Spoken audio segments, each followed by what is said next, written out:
Welcome to Old Guy Tech, the OGT.TV recording studio. Technology for the rest of us. Hi, I'm Rob Charney, Old Guy Tech TV, and we're here again with Sheriff John D'Agostini of El Dorado County, and this is our normal once-a-month roundup about what's going on around the county. And once again, I want to thank you, John, as always, for coming and informing us and the public about what's going on. And one of the things we talked about, because the weather's in the 100-plus degree situation, is boating and waterways and water safety. Why don't you tell us a little bit about how involved the Sheriff's Department is in enforcement out there and trying to keep people safe? Well, you know, we have patrol on the river. We have rafting deputies that run the river on rafts. Right. We also patrol Folsom Lake, South Lake Tahoe, the lakes in the Crystal Basin, Union Valley, Ice House, Loon.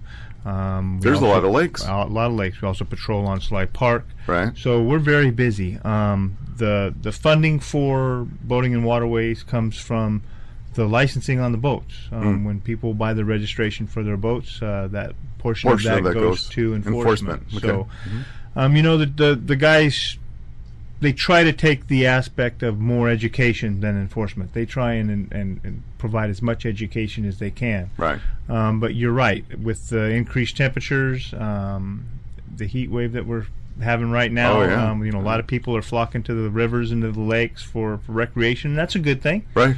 But, you know, they also have to be careful. Please be careful. You know, even though the rivers are kind of low right now, they're still chilly. They can still be cold. Yep. You know, hypothermia in Lake Tahoe, you know, you can get out there and the water may feel cold, warm at the surface, but just under the surface it's extremely cold. Right. You know, always, you know, the old mantras, wear your life jacket. You can get a DUI on a boat just as well as you can in a car. And that's a good thing. It took a while to get that initiated. Absolutely. So, you know, they work hard. They're out there every weekend. Our guys are out there every weekend on the various lakes and rivers and stretches of the river, working hard to make sure that everybody has a good, safe experience. That's good. That's good. So, does the Sheriff's Department work hand in hand with the Coast Guard? On Lake Tahoe we do, and we also work with South Lake PD on Lake Tahoe, and Placer County, I believe, has boats on the concentrate on the northern end of the lake. Right. Folsom, there's a myriad of different agencies that work on Folsom. On the river, it's pretty much us. State Parks has a little bit of that as well. And then in the basin and the other lakes, that's us. Okay. That work those. So, in the law enforcement vein, you guys are there basically for the safety of the fishermen and the boaters and all of that. Do you also enforce Fish and Game Code, or do you mostly, if that happens, get a warden to come in? We would call a warden. We can. We're peace officers in the state of California, so we can investigate those types of crimes and issues.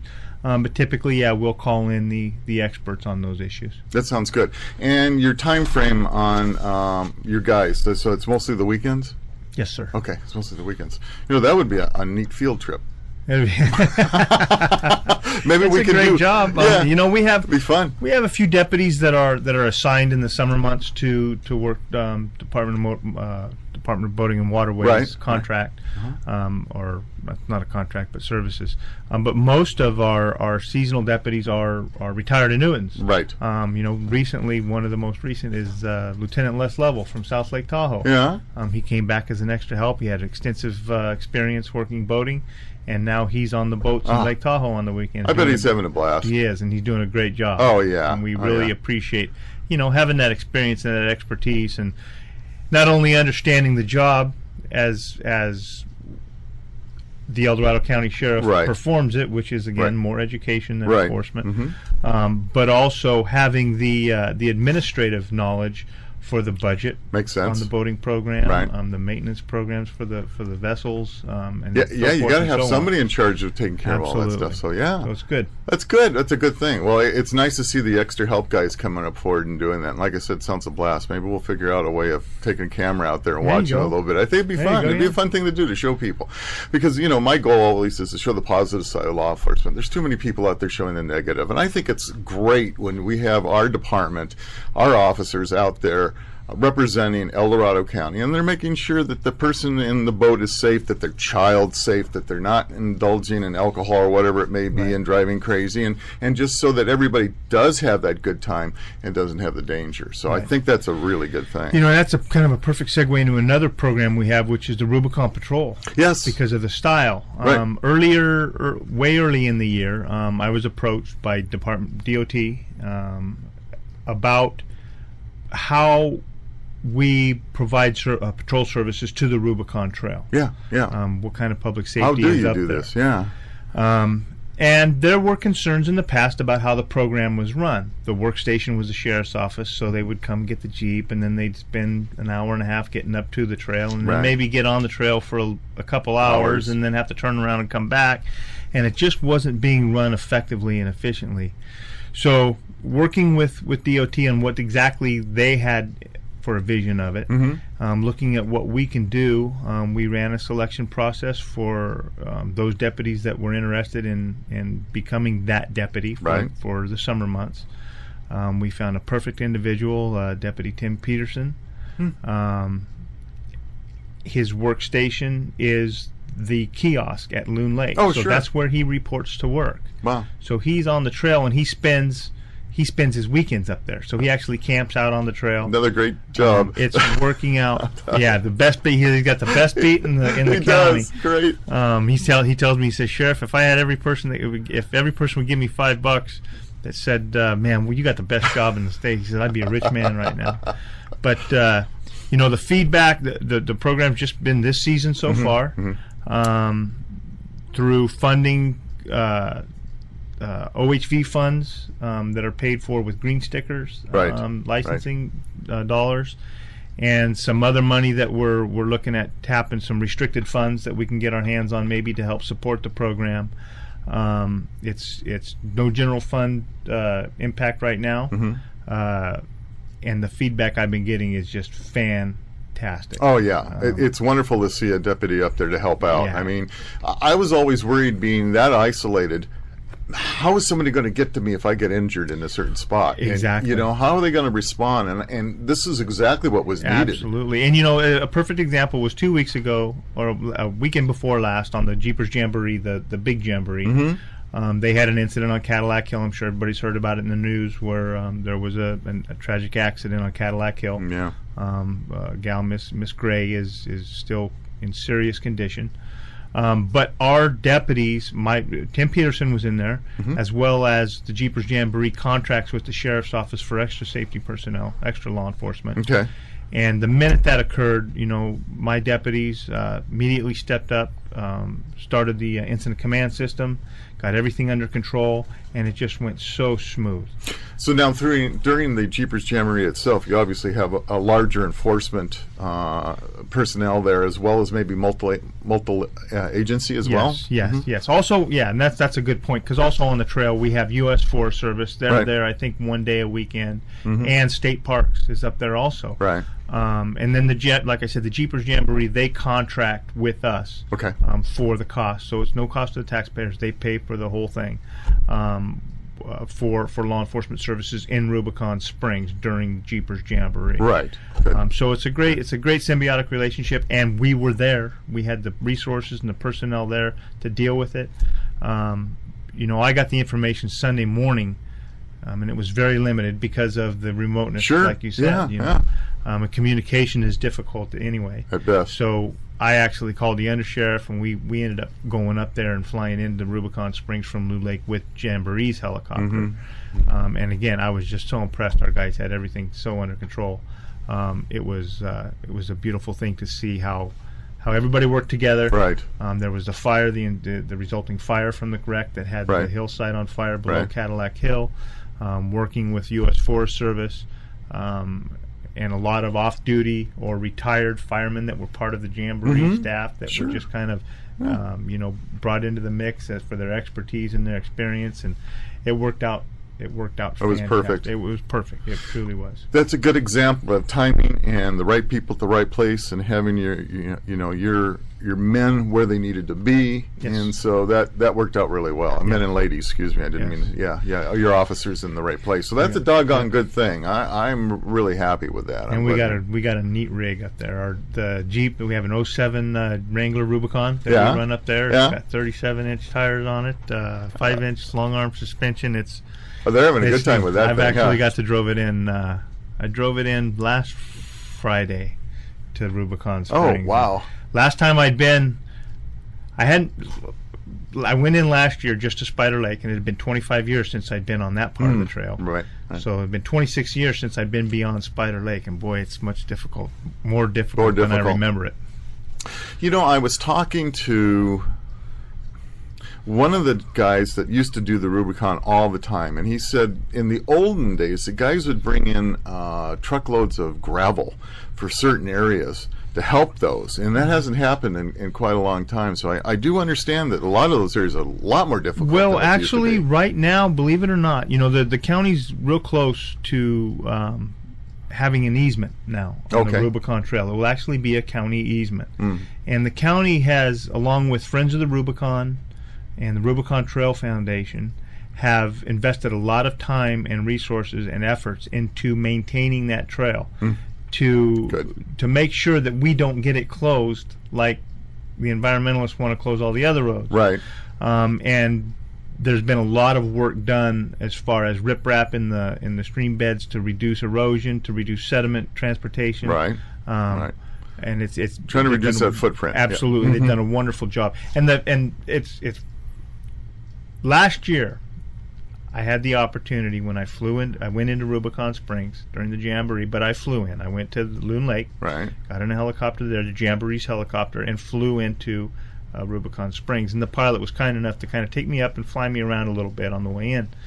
And one thing I noticed was when you're flying above that in that huge wilderness, and you're looking out there, and everything is so beautiful and it's so gorgeous, that trail is so insignificant in the scheme of things. Right. It just Right. it kills is. me. It is. It kills me. It's so insignificant. So, but Rubicon, like I said, Rubicon Trail Foundation and Friends of the Rubicon have just, and a lot of other organizations have really taken the time and the efforts to make sure that we don't lose this jewel. Well, this brings up another thing that I've been gone for a month up in Washington, and I haven't followed. What's the situation now with the road closures that were? Last week, I believe it was last week, Judge Carlton came out with his final order. Okay. And it was actually I think it was a very well thought out written order. It was very simple. Basically, it says it went back and it readdressed the 42 roads that were on the closure list. Right. And it looked at all of them. Okay, do we need the whole road closed at this point, or can we only need this portion that the issue with the meadow is in? Right. And they did that. So they were able to open up a large portion of those closed roads anyway. Some of them are the whole road remains closed. But more importantly, the judge, in so many words, layman's terms, stated in the order, as I read it and as everybody else that I've been talking to reads it, is, look, Forest Service, you did violate your own rules when you did these roads. Mm-hmm. That's fine. All you have to do is follow your rules, get the proper documentation, and make sure the right science is there, and then you can open them back up. Okay. And he went on to say that, and as far as this matter goes, we're done. The court is done. It's in the Forest Service's hands. Fix the issue, and it's done. So I was able to get a meeting with the Forest Supervisor, Kathy Hardy, I believe it was Thursday, and sat down with her and said, okay, now we have the order. What are you doing? Yeah. And she said that they're on it. They're working on the supplemental environmental impact report to get the proper documentation to open up to work on the 42 roads. I made a suggestion that rather than tackle the whole animal, the whole broad scope, the whole scope of all 42 roads, maybe focus on a few at a time and just get them open. do the studies, do what you need to do, find out if there's any mitigation that needs to be done, get it mitigated, and get them open. Right. And she thought that was a very good idea. She was going to take it back to her team and see Right. if they could do that type of focus. She asked me, are there any roads that you would want to see open?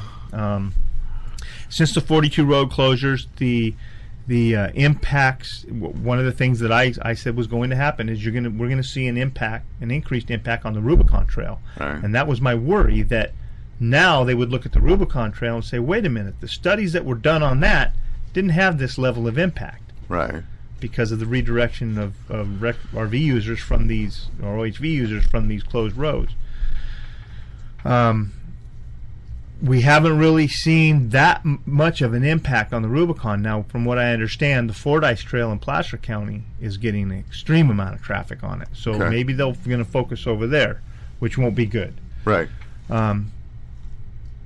So in response to her question, I said, Kathy, I thought about it, and the 4 roads off the top of my head that I think would do the best to alleviate the pressure would be the Deer Valley Trail, which is in Alpine County, the Strawberry Trail, Long Valley, and the Barrett Lake Trail. And she says, okay, she wrote those down, and she was going to go back and see what they could do. So we're moving forward. Hopefully we'll get it done sooner than later. Hopefully they will. How do you think it's going to affect this year's hunting season, especially off of Iron We Mountain brought that and all up. that? Yeah, okay. We absolutely brought that up. And this season, it's going to be, those roads that were on that closure are going to be closed. And those roads that over the years have been closed through the travel management plan, that doesn't even address those. That's a whole nother issue Boy. that we need to, stay on top of them. And where we fix this, where I truly believe we fix this, is not by, just nullification or straight up obstinance. Right. But this Cooperation. This is an election year. Right. This is an election year. The people that we get in office are the decision makers. They're the ones that have allowed these. The people that are in office now have allowed these Empowered type of them to do get that. these regulations. Right. So we need to turn back the clock. Right. We need to get candidates elected that understand, that reduce regulation, reduce all this crazy stuff. Well, you know what? The way I've seen it, there's so much crap, excuse my language, out there with these politicians having to deal with everything that I'm almost seeing the fishing game and the wildlife situation just being pushed in the back burner and nobody really wanting to work on those issues. Because, it's like, like I said, hunting season's coming up. You've got all these stupid closed roads all around. These guys have to park so many feet off the road. I mean, that whole thing is just ridiculous. Absolutely, Rob. Yeah. Absolutely. But again, people need to get involved, and they need to vote, and they need to vet their candidates, and they need to push their candidates. They need to talk politics. They need to get the word out. 34% voter turnout in our primary. I know. Can you imagine That's disgusting. that? There's no excuse That's for that whatsoever. terrible. But you and I both have something we wanted to talk about too. We wanted to talk about the Senator Yee. Is that not correct? And yes. And what was that? That's AB 249, which is to get rid of the bullet button magazine release device. Yep. This is a perfect example of get involved. Yeah. Write your elected officials. Write your assemblyman or woman. Write your senator. Right. Let them know. And write Senator Yee. Fill his mailbox up. And I just happen to have an address. If we can put it on the air, let's do it. Yeah. We can do that. I encourage each and every one of you to find your own. You know who your assemblyman, or you should know who your assemblyman or your senator is. This is Senator Leland Yee, and he is the author of AB 249, which is the conversion kit bill. Right. I believe is what they want to call it. Who knows? They keep like changing that. it every week. And again, it's another confusing legislation that is trying to impose another regulation on law-abiding, gun-owning, blue-blooded Americans. That's right. Right. It's going to do absolutely nothing for crime. It's going to do absolutely nothing to make things easier for law enforcement, because all it does, again, is confuse the issue even further. Right. crooks are crooks. Yeah. They don't care if a gun's got a bullet button or if it's on the California list. Since when does a criminal ever give a damn about a gun law? Going, oh my gosh, I can't do this. You know, it's just crazy. Right. So again, write your representatives, but also write Senator Yee. Right. I've heard that, and I don't know if this is true, but I've heard that if you don't live in his district and you write him an email or whatever, he just erases He's ignored it. We've heard the rumor. So write letters. Yeah. Because it's in his inbox. Yeah, Somebody's going to have to open that letter. Exactly. Fill it up. It's Senator Leland Yee, Y-E-E. It's State Capitol, number 4074, Sacramento, California, 95814. -4900. We'll have that up on the screen for all you folks out there. If you're interested, we'll make sure that we have that address for you. And the sheriff can't be more than right. We've got to get a hold of this guy, and we got to stop this craziness. And you know, it really pains me. I feel so bad for the victims of the latest shooting situation, that movie theater situation, and some of the others. But with that said, it was one crazy individual who fell through the cracks. And, you know, he was able to buy those guns legally, but he had psychiatric evaluation. He was working with a psychiatrist, and they all dropped the ball. I mean, the guy, it's my understanding, the guy had said what he was going to do. Now, I'm not there. I'm not in their shoes. I can't say exactly what it is that they're going to do, but you know what? Without, and I'm going to say it one more time, without the Second Amendment, there's no First Amendment. Okay. Or third, fourth, or fifth. Or third, fourth, fifth, or whatever.